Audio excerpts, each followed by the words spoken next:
Gückel schreit Herr Jemine.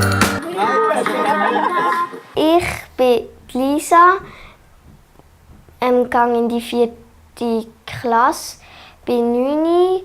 Meine Hobbys sind Singen, Turnen, Gitarre spielen und mit jemandem abmachen.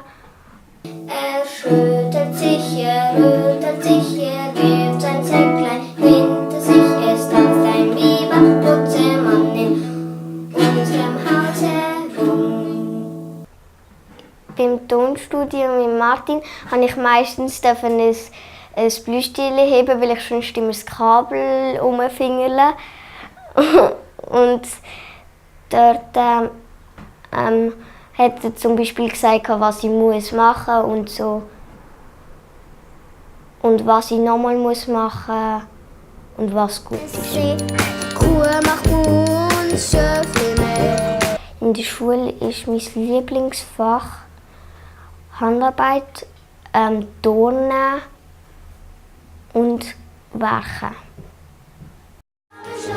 Ja, das macht Spaß auf dem Bauernhof.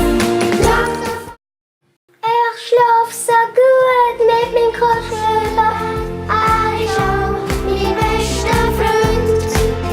Ich erzähl ihm gern ganz viel von mir, was sonst niemand weiß von mir.